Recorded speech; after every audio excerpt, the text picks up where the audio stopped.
নমস্কাৰ মৰমৰ ছাত্ৰ ছাত্ৰীসকল মই প্ৰাঞ্জল আৰু তোমালোক আটাইকে ই কক্সালৈ স্বাগতম ছাত্ৰ ছাত্ৰীসকল আজি আমি উপস্থিত হৈছোহি অনুশীলনী অংশত আৰু আজি আমি কৰিবলৈ গৈ আছো অংশ 10 আহা তেন্তে ছাত্ৰ ছাত্ৰীসকল পলম নকৰি আজিৰ পাঠলৈ আগুৱাই যাওঁ ইয়াত অনুশীলনী 1.4 1.4 প্ৰথম প্ৰশ্নটো আমাক দিছে আখৰেৰে লিখা য'ত ভাৰতীয় আৰু আন্তৰ্জাতিক পদ্ধতি দুইটা পদ্ধতিতে লিখিব দিছে প্ৰথমতে আমি ভাৰতীয় পদ্ধতিত লিখি লম আৰু ভাৰতীয় পদ্ধতিত লিখিবলৈ হলে প্ৰথমতে কমাবোৰো কি কৰিব লাগিব ভাৰতীয় পদ্ধতিত দি ল'ব লাগিব ইয়াত এটা কমা দিব লাগিব তাৰ দুটা সংখ্যাৰ মূৰে মূৰে দুটা অংকৰ মূৰে মূৰে অৰ্থাৎ ইয়াৰ হ'ব 8,75,762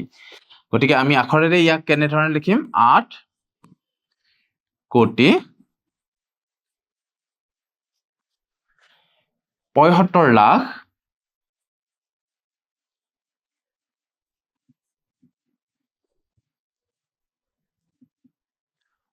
95,000 কিমান 762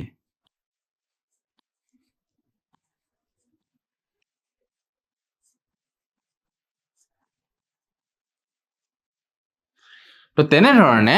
আমি যদি ইয়াৰ ভাৰতীয় পদ্ধতিত লিখিব বিচাৰো ইয়াৰ কি হ'ব চাও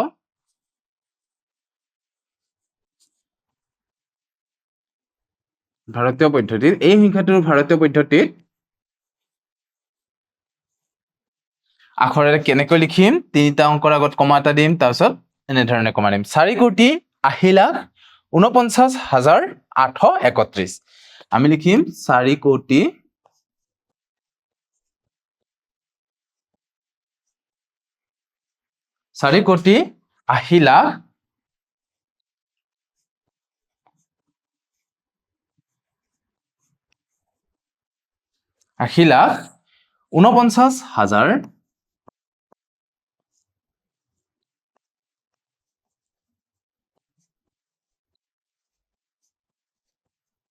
49,000 কিমান হ'ব 831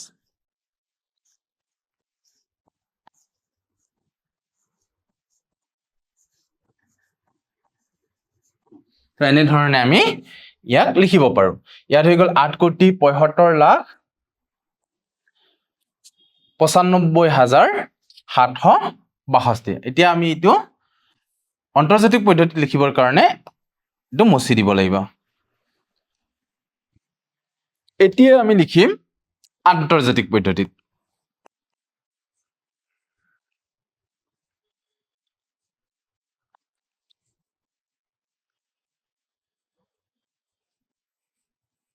আন্তৰ্জাতিক পদ্ধতিত লিখিবলৈ হলে আমি কেনে ধৰণে লিখিম তিনিটা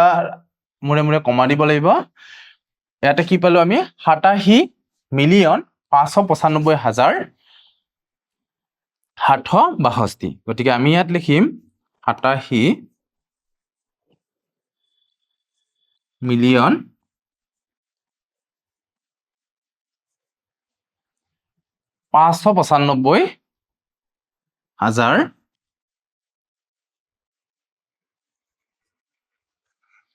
95,000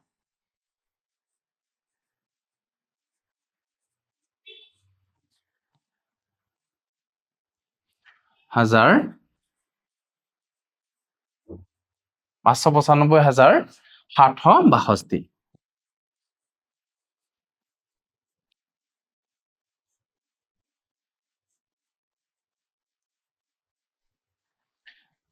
তাৰ পিছত চোৱা এইটো যদি আমি আন্তৰ্জাতিক পদ্ধতিত লিখিব লাগে তেতিয়াহলে ইয়াত আমি কমা দিব লাগিব ইয়াত এটা কমা দিব লাগিব আৰু ইয়াত হলে কি লিখিব লাগিব আমি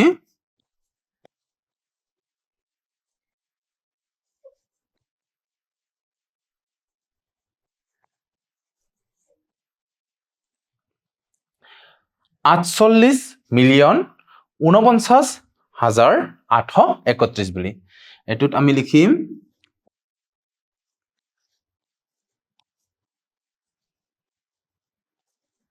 48,000,000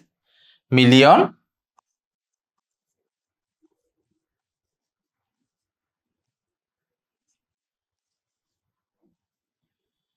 48 মিলিয়ন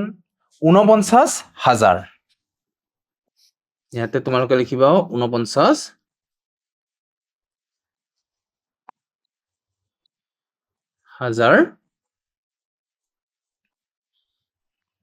কি হ'ব 831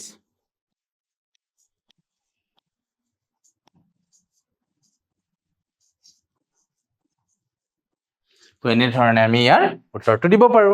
আহাচোন তেনেহলে তাৰ পিছৰ প্ৰশ্নলৈ যাও আৰু যোৱাৰ আগতে এবাৰ ঠিকে আছে নে নাই চাই লোৱা ভাৰতীয় পদ্ধতিত 8,75,95,762 আৰু আন্তৰ্জাতিক পদ্ধতিত 87,595,595,762 ঠিকে আছে তেনেধৰণে তলতো চোৱা ভাৰতীয় পদ্ধতিত 4,80,49,831 আছিলে 831 আৰু আন্তৰ্জাতিক পদ্ধতিত আছিলে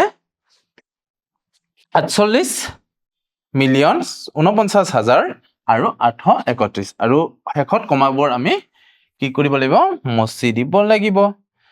তেনেহলে ছাত্ৰ ছাত্ৰীসকল আহা তাৰ পিছৰ প্ৰশ্নলৈ তাৰ পিছৰ প্ৰশ্নত দিছে যে উপযুক্ত স্থানত কমা ব্যৱহাৰ কৰি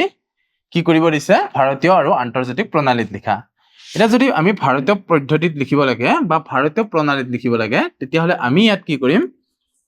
ভাৰতীয় প্ৰণালীত বুলি লিখি লম প্ৰণালীত বা পদ্ধতিত আৰু এবাৰ আমি লিখিব লাগিব আন্তৰ্জাতিক বুলি আন্তৰ্জাতিক প্ৰণালীত ইয়াতো আমি তেনেধৰণে ভাৰতীয় প্ৰণালীত বুলি লিখিম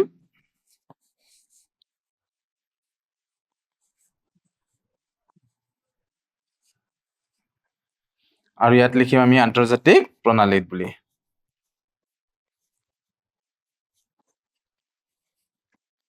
আন্তৰ্জাতিক প্ৰণালীত বুলি তেনেধৰণে ইয়াতো আমি লিখিব লাগিব ভাৰতীয় প্ৰণালীত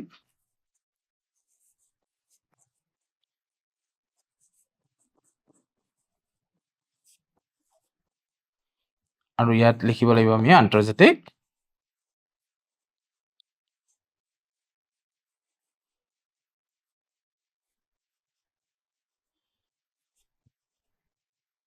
ইয়াত আমি কি কৰিব লাগিব প্ৰথমতে সংখ্যাটো একে বহাই লোৱা 3018982 ইয়াত লিখিব লাগিব 8216 ইয়াতে আমি লিখিম 58042513 এতিয়া আন্তৰ্জাতিক প্ৰণালীত হলে আমি তিনটা মূৰে মূৰে দিব লাগিব আৰু ভাৰতীয় প্ৰণালীত হলে আমি এনেধৰণে দিব লাগিব কমাবোৰ তোমালোকক আগতে শিকাইছিলো তো এনেধৰণে কমাবোৰ দিম ইয়াতে হলে এনেধৰণে দুটাৰ মূৰে মূৰে দিব লাগিব প্ৰথমতে তিনটাৰ পিছত দুটাৰ মূৰে মূৰে আৰু আন্তৰ্জাতিক পদ্ধতি হলে তিনিটাৰ মূৰে মূৰে তো ইয়াতে কমা দিম আৰু ইয়াতে কমা দিম ইয়াতে হলে ইয়াত কমা দিম এনেধৰণে আমি কৰিব লাগিব আহা তেন্তে ছাত্ৰ ছাত্ৰীসকল তাৰ পিছৰ প্ৰশ্নলৈ আমি আগবাঢ়ি যাওঁ এবাৰ আমাক কি প্ৰশ্ন দিছে চাচোন এবাৰ কৈছে সংখ্যাত প্ৰকাশ কৰা সংখ্যাত প্ৰকাশ কৰিব দিছে 73 লাখ মানে 73 লাখ কিমান হাজাৰ 75,000 307 এনেধৰণে আমি কি কৰিম ইয়াক সংখ্যাৰে লিখিম 73,75,307 তাৰ পিছৰ প্ৰশ্নটো চোৱা তাৰ পিছৰ প্ৰশ্নটো দিছে 23,30,10 মানে 01,010 বুলি দিব লাগিব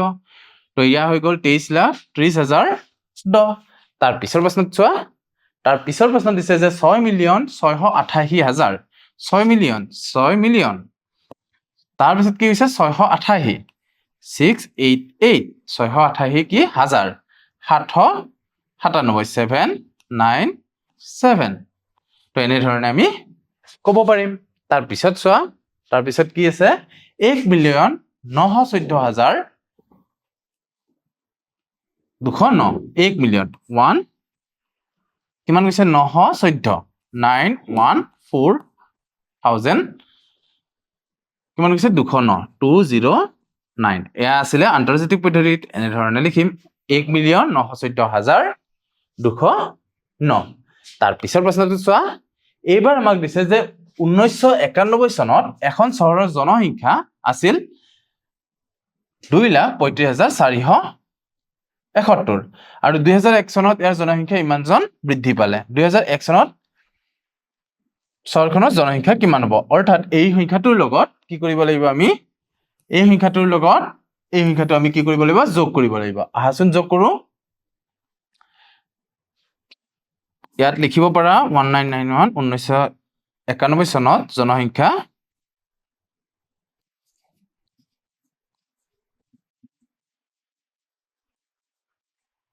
আছিল কিমান আছিলে 2,35,471 আৰু বৃদ্ধি কিমান পালে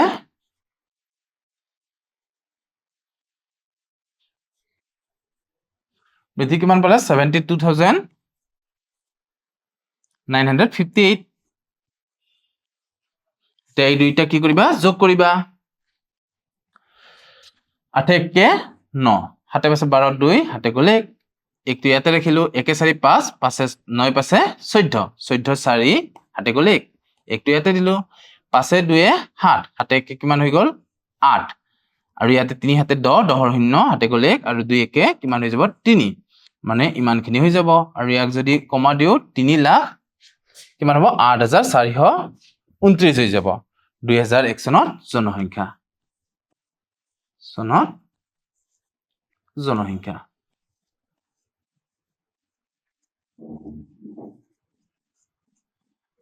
ইমানখিনি বুজি পাইছা ছাত্ৰ ছাত্ৰীসকল আমি কেনে ধৰণে যোগ কৰিছো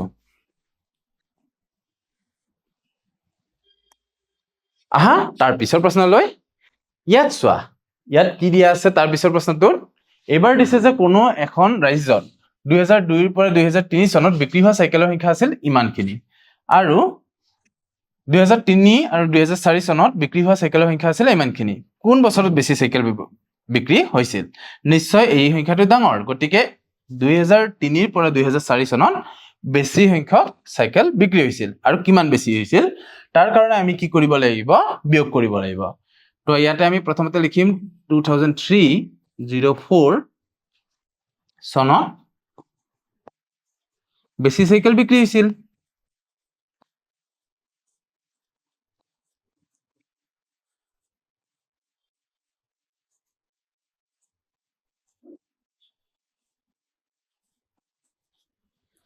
তেনে ধৰণে যদি চোৱা যায় কিমান বিক্ৰী বেছি বিক্ৰী হৈছিল 8,9,000 আৰু 1,0,0 আছিল 8,100,000 আৰু তাৰ পৰা 7,43,000 আমি কি কৰিব লাগিব বিয়োগ কৰি দিব লাগিব কাৰণ কিমান বেছি বিক্ৰী হৈছিল দিছিলে নহয় 0 0 1 পৰা 0 গলে 1 ইয়াৰ পৰা তো 3 তো যাব নোৱাৰে 0 পৰা 1 ধৰ লোৱা 10 হ'ব 10 ৰ পৰা 3 গল 7 আৰু ইয়াতে আছে 9 9 ৰ পৰা 4 গল 5 ইয়াতে আছে 7 মানে ইমানখন বেছি বিক্ৰী হল মানে বেছি লিখি দিবা বেছি বিক্ৰী হল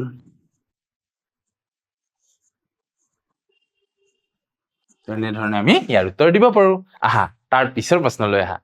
এইবাৰ দিছে দৈনিক বাতৰি কাকত এখনৰ মুঠ পৃষ্ঠা 12খন আছিল প্ৰতিদিনে বাতৰি কাকত ছপা হয় ইমানখন 11,980 খন গতিকে 11,980 খনৰ লগত আমি কি কৰিব লাগিব 12খন বিক্ৰী কৰি 12খন যদি পূৰণ কৰি দিও 12টো তেতিয়া হলে মুঠ কিমান পৃষ্ঠা ছপা হয় আমি পাই যাম 12 শূন্য গুণ কিমান 0 12 গুণ 96 12 গুণ 96 6 হাতত গল কিমান 9 আৰু 12 9 গুণ কিমান 108 108 9 কিমান হৈ যাব 117 117 কি বহিব 7 আৰু বাকি থাকিল 11 12 1 গুণ 12 12 11 কিমান হৈ যাব 12 11 হৈ যাব 23 23 কি বহিব 3 হাতত কিমান যাব 2 আৰু 12 1 গুণ 12 12 2 কিমান হৈ যাব 14 মানে মুঠ কিমানখন পৃষ্ঠা আছিলে 1,43,760 মুঠ পৃষ্ঠা নিশ্চয় বুজি পাইছা সমান ইমানখিনি আহাচোন তেনেহলে তাৰ পিছৰ প্ৰশ্নলৈ আগবাঢ়ি যাও তাৰ পিছত দিছে আমাক যে তলত আস্তানা অংকবোৰৰ স্থানীয় মান কিমান ইয়াত কি হ'ব 5ৰ স্থান হৈছে 1000 গতিকে 5000 হ'ব তেনেধৰণে তাৰ পিছৰ প্ৰশ্নটো আহা তাৰ পিছত দিছে 8 ইয়াতো কি হ'ব 8000 আৰু যদি তোমালোকে মানটো যদি লিখি দিব খোজা 8000 এনে ধৰণেও তোমালোকে লিখি দিব পাৰা এটো হ'ব আহা তাৰ পিছৰ প্ৰশ্নলৈ তাৰ পিছৰ প্ৰশ্নটো দিছে 7ৰ স্থানীয় মান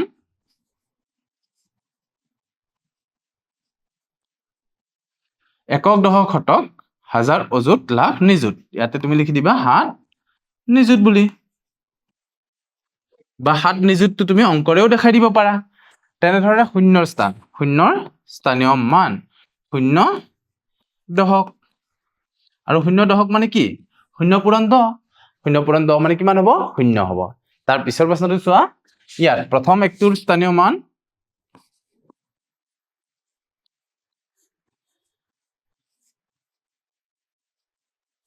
কিমান হ'ব এটোৰ যদি চোৱা একক মানে 1 একক মানে 1 গুণ কিমান 1 বা আমি কি ক'ব পাৰো 1 বুলিও ক'ব পাৰো তেনেধৰণে আৰু আনটোৰ যদি স্থানীয় মান হদো একক দশক শতক হাজাৰ অযুত 1 কি লিখিম আমি অযুত বা বুলি লিখি কিনে 10000 বুলিও লিখিব পাৰা তো এইটো উত্তৰ হ'ব তেনেহলে ছাত্ৰ ছাত্ৰীসকল আজিৰ ভিডিঅ'টোত আমি ইমানতে সামৰণি মাৰিছো অহাবাৰ পুনৰ এটি নতুন ভিডিঅ'ৰ সৈতে পুনৰ লগ হ'ম তেতিয়ালৈ তোমালোক আটাইকে ধন্যবাদ